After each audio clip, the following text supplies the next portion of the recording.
It was late fall. I always look forward to this time of year because of the nice weather. Halloween was also one of my favorite holidays, given all the horror movies to watch and fun decorations to put up. This was the day after Halloween, though. I had the day off of work, but I was pretty exhausted from a party I went to last night, so today I just wanted to relax and get a few things done around the house. My plan didn't exactly go as planned, though. I lay down for a nap around 2 o'clock and never set an alarm. It wasn't until there was a ring at my doorbell that I woke up. I groggily opened my eyes and looked at my phone. It was 9 p.m. I immediately sat up, frustrated at myself for wasting the whole day napping, but I was quickly interrupted by the doorbell again. I got out of bed and put a sweatshirt on, then walked downstairs and up to the door. Looking out the peephole, I didn't see anything, so I opened the door. No one was out there. I did answer the door really late, so I thought they probably just walked away. However, just as I was closing the door, I saw someone. They were standing just 20 yards away, near a tree in my front yard, and they had a mask on. Like one of those generic ones you could get at any Halloween shop. They were looking right at me, though. I thought it was just a kid playing a prank, so I just closed the door. I went to the bathroom and splashed some water on my face to wake myself up, then headed to the kitchen to do some dishes and clean up. I was in there for probably around 10 minutes when I heard someone's voice. It was very muffled and from somewhere outside. I turned around and looked at the back door, and just barely I could see someone walking in my backyard. It looked like they were just passing through until they started coming back around toward my house. They were walking just outside the reach of my back porch light, kind of like they were trying not to be seen. From what I could see, though, it looked like they were alone, so I wasn't sure why I'd heard someone talking. Once they got closer, I heard their footsteps walk along the side of my house. I tried to follow the sound, but suddenly lost them.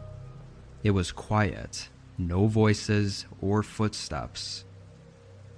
As I stood there and listened intently, I began turning my head in different directions, just trying to catch any sound I could.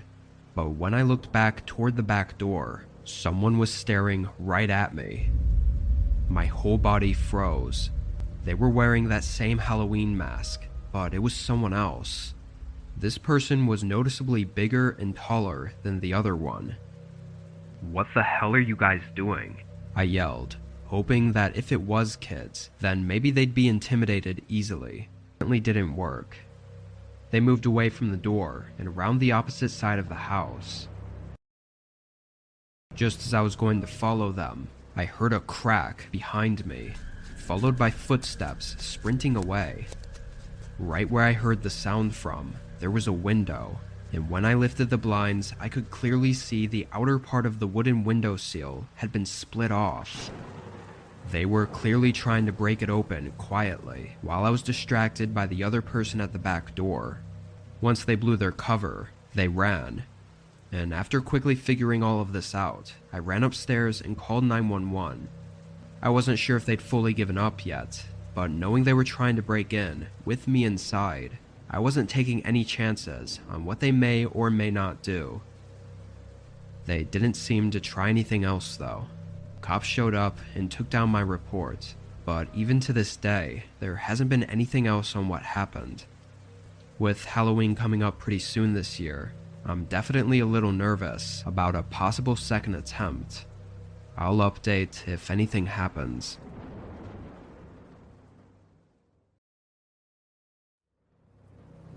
I was camping with a friend of mine in rural Washington. I'll call him Chase. We were way out at a camping spot that we found on an app.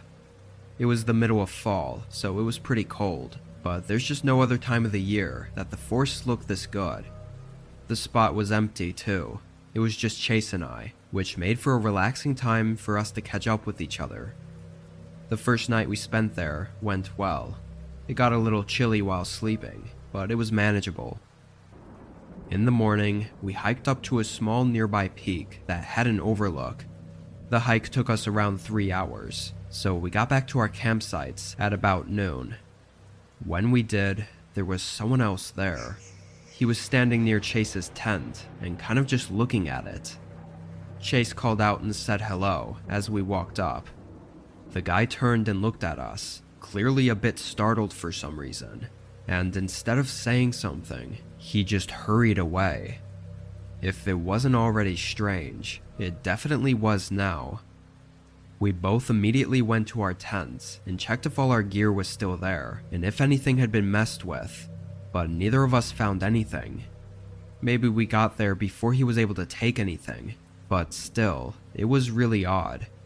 We couldn't see any other reason for him to be here if he wasn't camping. We weren't really nervous though. Both of us assumed that there was no chance the guy would come back. I mean, he looked terrified when he saw us. However, we still played it safe and didn't want to leave our tents again, so we stayed in the area for the rest of the day. We had a few beers and just talked. When the sun went down, we built up a campfire and made some s'mores. We enjoyed our time around the fire for a couple of hours. In the middle of one of our talks though, Chase had to take a leak, so he got up and went a little ways into the woods. I sat back, but only a few seconds later, he came walking quickly into the campsite. "You have trouble out there," I joked. There was someone there. I could immediately see on his face that he was clearly unnerved. Quickly dropping my joking attitude, I stood up and asked exactly what he saw, but Chase said he couldn't really see anything other than the outline of the man. He said he wasn't very far though, and was definitely looking at him. This really freaked us out. They could have been watching us this whole time, and probably still were right now. Both of us went into our backpacks and got flashlights, but now he was gone. We went back to the campfire, but stayed on watch, checking the woods around us with our flashlights. Chase seemed to be sure that it was the same person we saw at our camp earlier, so why the hell did he come back? Both of us were pretty on edge. We discussed if maybe we should leave. Even though it was dark out, maybe it was safer just to get out of there. Chase brought up the fact that if the man wanted to rob us, he would have done it earlier when we were gone, and he definitely would not have come back. So he thinks the man was up to something worse. We stashed everything in our backpacks, then stomped out the fire and started back down the trail. For the first few minutes, we tried to hurry to gain some distance in case he was following us. On the whole walk back, we never caught sight of him. We thought we were in the clear, but when we made it up to the trailhead and to my car, all the tires had been slashed. My heart sank, as this basically confirmed that the man was probably planning to never let us leave. We were only just able to process the situation before we heard leaves crunching on the trail behind us. We jumped in my car and drove away without hesitation. I was able to get us out of the woods and onto the main road, destroying my wheels in the process. From there, we called a tow truck and the police. They tried to search for fingerprints on the car to identify the man with, but he didn't even try to break inside it or even open the doors. He just slashed the tires. His intentions are still unknown, but I'm sure we can all assume the few disturbing likely outcomes that he had planned for that night.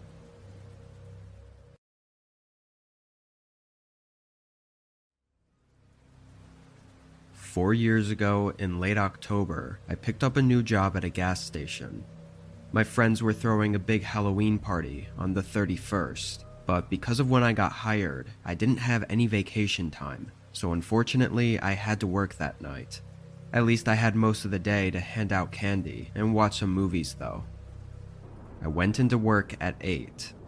The streets were pretty quiet, at least of cars, since kids were running around trick-or-treating, so I hoped the gas station wouldn't be busy. Thankfully, I got what I wished for. Only a couple dozen cars came in my first hour, and once it got closer to 10, even less were coming by. Even the roads weren't busy.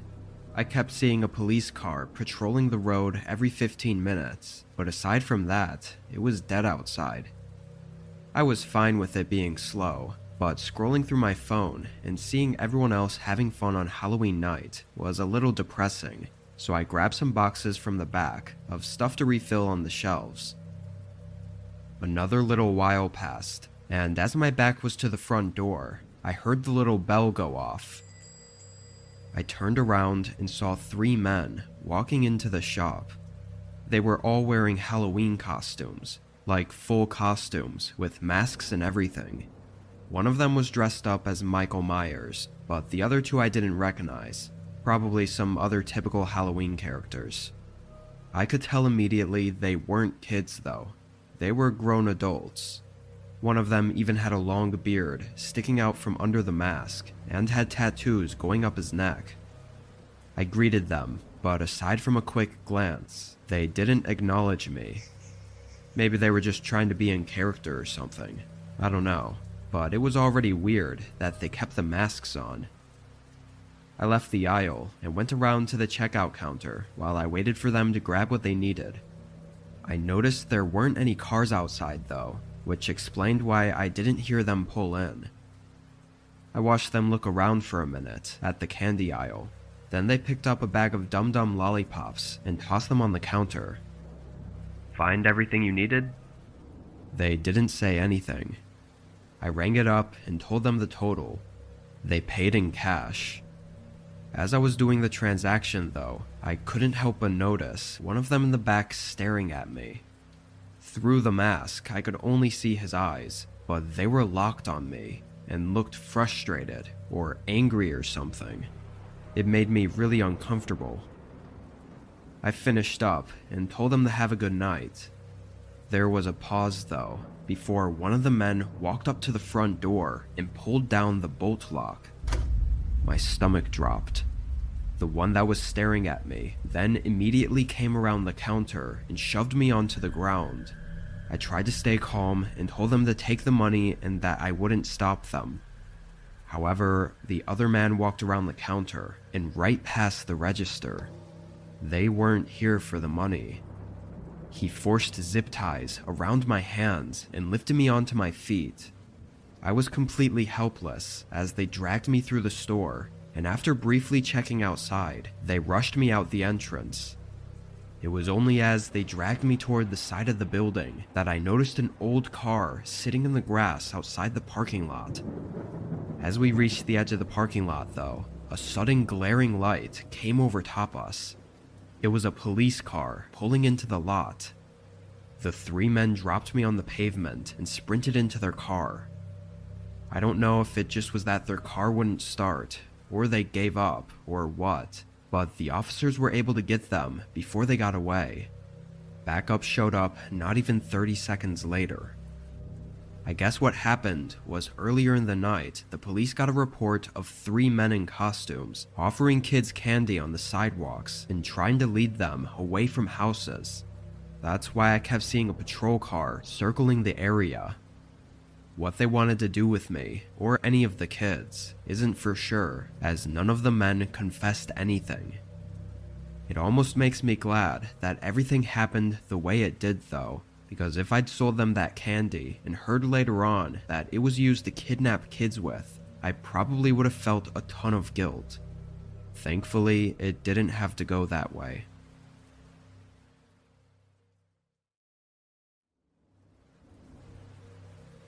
It was mid-November. Winter had just started coming in, and snow had already begun covering most of our small town. I lived alone in a very small 2-bedroom home that had an unfinished basement. The only time I went down there was to do laundry or get something out of storage. It was a Friday night, and it had been snowing a decent amount during my drive home from work. I had the next 2 days off though, so I was happy to get home and hunker down for the weekend. I got home at 7. I made dinner and watched the new episode of my show, then turned on YouTube in the background as I laid on the couch and scrolled on my phone. The snow must have picked up, as I could hear the wind slamming against the house and making the walls creak. Sometime around 10, I got up to use the restroom, but as I walked down the hallway, I heard something below me. I immediately stopped, hoping to recognize it as just the house creaking, but it wasn't. There was something moving around in the basement. I didn't know how that could be possible. I went over to the basement door and opened it, turning on the lights and walking down to the bottom. There were only a couple hanging light bulbs across the ceiling to light up the large open area. I didn't see much of anything though. I stood there for a minute just to see if that sound came again, but after hearing nothing else, I went back upstairs. Given the conditions outside, I figured it had to just be the house moving around. I used the restroom and went back to the couch. However, only a minute later, I heard it again. This time it was more clear. It wasn't a creaking sound. It was subtle thumps, like almost identical to what it would sound like if someone was walking around. I could feel my heart beat faster, but I still felt like there was no way someone could be down there. It just wouldn't be possible. I got up again and went up to the basement door. Now that I was there, I couldn't hear it. I walked down to the bottom. The sound of the wind was loud down there, so I wasn't able to hear anything over the low groan of the house. But on the cement floors, there were shoe prints. They were fresh, too, only showing because of the dusty layer that covered the floor. I was absolutely terrified. I ran back upstairs and grabbed the house phone to dial 911. As I told the operator all the necessary information, there were 2 very loud thuds from the basement. After that, I sprinted out of the house. A couple officers showed up a reasonable time later, and when they went inside, they didn't find anything aside from the prints on the floor. Strangely, they seemed to lead right up to the bottom of the basement steps and nowhere else. They really didn't know what to tell me other than to call if anything else happens.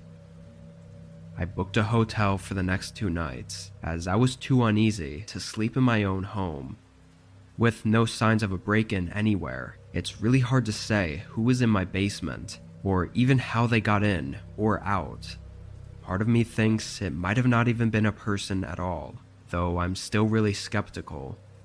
I just hope that whoever or whatever it was doesn't come back.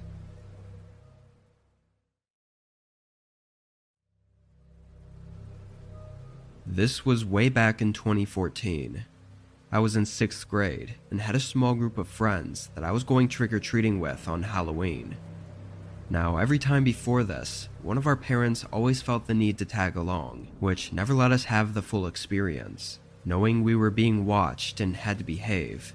But this year, we were free to do as we please, so we wanted to make the best of it.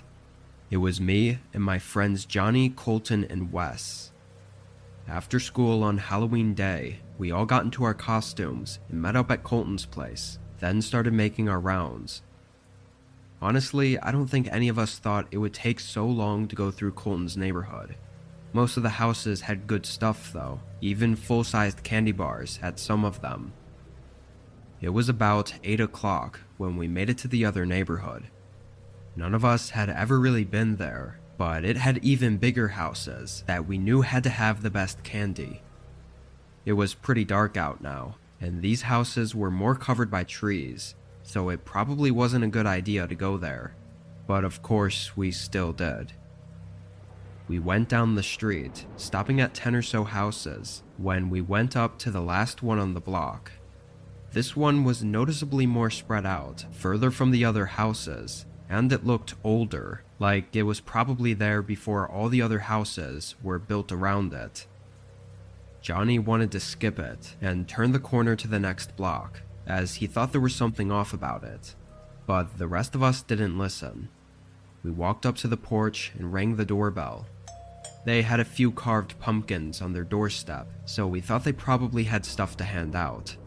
But we waited for a good 30 seconds and didn't hear anything inside. So we started to walk off the porch when we suddenly noticed a person by the garage. He was walking toward us. He was an older guy, maybe 50, and he had a big smile. "If you'll wait just a minute, I can get y'all some candy. I just picked up more from the store." We never saw him pull in though, and he kind of seemed to come out of nowhere. We said it was okay, and that maybe we'll come back around. His smile fell flat as we walked away. All of us felt a little weird after that, so we moved on to the next block. There was something about that guy that was just creepy. All of us felt it too, which made us feel like there might have actually been something wrong with him. We went up to a few more houses though, but it was starting to get really dark out, and we decided to head back to Colton's place to spend the rest of the night there. Instead of going back the way we came, we turned down the next street that was in the direction of the main road. This one only had a couple houses on it, and the rest was just forest. There weren't even many lights on the road. I think all of us were a little uneasy walking down there, as most of us had even stopped talking. Then, out of nowhere, there were footsteps beside us, coming from the trees. That guy came walking up to us.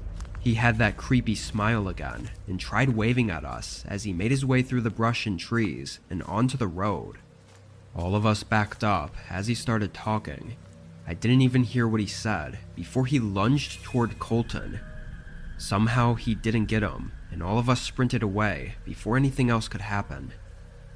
We didn't stop running until we got to the main road. We crossed back into Colton's neighborhood and felt way more safe, so we caught our breath and started walking again. The walk back to his place was only 10 minutes, but around halfway there, an old gray sedan with tinted windows started passing by us. The first time we barely noticed, but they circled around 2 more times, slowing down each time they passed us. We picked up the pace and got back inside Colton's house. None of us really knew what to do after that point. Stupidly, we chose not to tell anyone because we thought they would have never let us out alone anymore. We never saw that guy again though. What he would have done is unknown. I was staying at a cabin for the weekend. It was in a campground an hour from where I lived. Being that I lived in the heart of the city, I always liked to go stay out in the forest for a few days during fall so I could enjoy the nice weather and colorful trees. This wasn't a fancy campground. It was only $10 a night, and the cabins were only 200 square feet. Basically one small room with a bed in the middle. The first day I was there, I spent most of my time outside. There were a few small trails I went on. The second day, I sat outside in a lawn chair that was set up behind the cabin. The leaves blowing in the wind was such a nice sound to listen to that I could have sat out there forever. I don't know how long I actually sat out there for, maybe 3 or 4 hours. At some point though, I spotted a person out in the woods. They were far out, like 150 yards from me, and were just standing between the trees, not moving at all. From what I could tell, it looked like he was looking right at me. I wasn't sure though, so I just stayed there and waited for a few minutes. After that, I started getting creeped out, being unable to tell if he was looking at me or not. I went back inside and stayed in until sunset. The wind got louder and more hectic after the sun went down. Inside the cabin, it was really loud, especially with the windows not being properly sealed. The wind was making that high-pitched swooshing sound all night. Normally I wouldn't mind, but I think it made me nervous because I knew I wouldn't be able to hear the leaves crunch if someone was approaching my cabin. Seeing that guy earlier just put me in an uneasy mood. I lit up the fireplace though and sat on the sofa chair, trying to wind myself down for the night. An hour or so passed before there was a sudden knock at the front door. I jumped up from my chair, being fully startled by it. After a few seconds, they knocked again. I could feel my heart racing. It had to be almost 9 p.m. by now, so someone knocking at my cabin in the woods was extremely unsettling. I didn't know if I should say something or stay quiet. I ended up staying quiet, just out of hesitation, but they continued to knock until the knocks became hits. Over and over, it started sounding like they might actually break down the door. Then it stopped. There was a whole long minute of silence as I stood and waited for whatever the hell was going to happen next. Wondering if they left, I moved up to the door as quietly as I could and looked out the peephole. There was nobody outside. I felt a slight bit of relief. I looked for another 30 seconds just to be sure. Then I backed up and turned to get my phone, only to see a pair of eyes piercing into mine through one of the old windows. As soon as we made eye contact, his head moved out of sight. Then it was quiet again. The wind blowing around made it 100 times more eerie. I got my phone and called the police.